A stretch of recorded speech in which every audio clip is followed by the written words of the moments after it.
मेरे प्यारे मित्रों और प्रभु के प्यारों, आपका मेरे चैनल वेदांत रचना में बहुत बहुत स्वागत है। आज हम माघ मास की महिमा के बारे में जानेंगे, जिसमें हम माघ मास की कथा सुनेंगे। तो आज मैं पहले अध्याय की कथा आपको सुनाऊंगी। भगवान की प्रीति पाने का मास है माघ मास।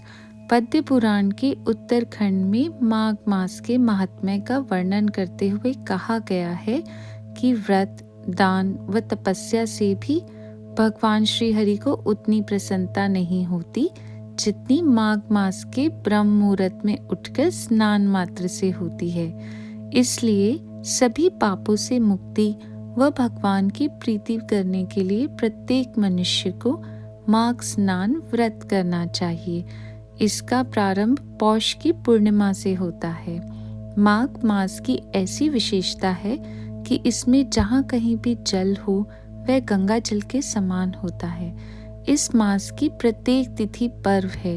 इस मास में स्नान, दान, उपवास और भगवत पूजा अत्यंत फलदायी है। चलिए माघ महात्म्य के पहले अध्याय की कथा सुनते हैं।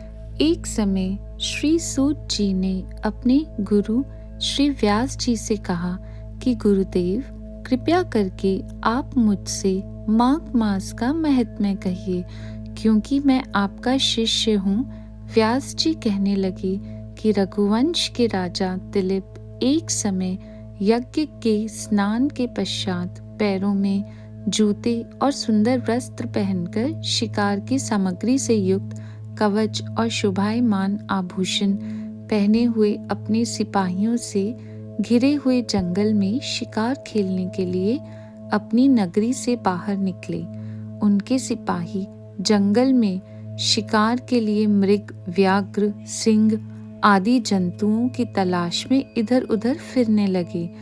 उस वन में वनस्पति अत्यंत शोभा को प्राप्त हो रही थी। कहीं कहीं मृगों के झुंड फिरते थे, कहीं गीदड़ अपना भयंकर शब्द कर रहे थे, कहीं गैंडों का समूह हाथियों के समान फिर रहा था, कहीं वृक्षों के कोठरों में बैठे हुए उल्लू अपना भयानक शब्दनाद कर रहे थे, कहीं सिंहों के पद चिन्हों के साथ घायल मृगों के रक्त से भूमि लाल हो रही थी, कहीं पर सुगंधित पुष्प, हरी भरी लताएं वन की शोभा को बढ़ा रही थी, कहीं बड़े बड़े पेड़ खड़े थे तो कहीं पर उन पेड़ों पर बड़े बड़े अजगर और उनकी केचलियां भी पड़ी हुई थी। उसी समय राजा के सिपाहियों के बाजे की आवाज सुनकर एक मृग वन में से निकलकर भागने लगा और बड़ी बड़ी चौकड़ियां भरता हुआ आगे बढ़ा। राजा ने उसके पीछे अपना घोड़ा दौड़ाया, परंतु मृग पूरी शक्ति से भागने लगा। मृग कांटेदार वृक्षों के एक जंगल में घुसा और राजा ने भी उसके पीछे वन में प्रवेश किया, परंतु दूर जाकर मृग राजा की दृष्टि से ओझल होकर निकल गया। राजा निर्जन वन में अपने सैनिक सहित प्यास के मारे अति दुखी हो गया। दोपहर के समय अधिक मार्ग पर चलने के कारण सैनिक थक गए और घोड़े रुक गए। कुछ देर बाद राजा ने एक बड़ा भारी सुंदर सरोवर देखा, जिसके किनारे पर घने वृक्ष थे।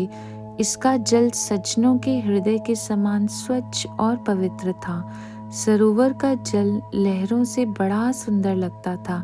जल में अनेक प्रकार के जल जंतु, मछलियां आदि स्वच्छंदता से इधर उधर फिर रही थी।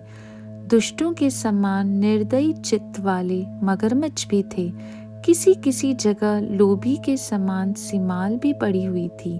जैसे विपत्ति में पड़े हुए लोगों को दुखों को हरने वाले दानी पुरुष के समान यह सरोवर अपने जल से सबको सुखी करता था।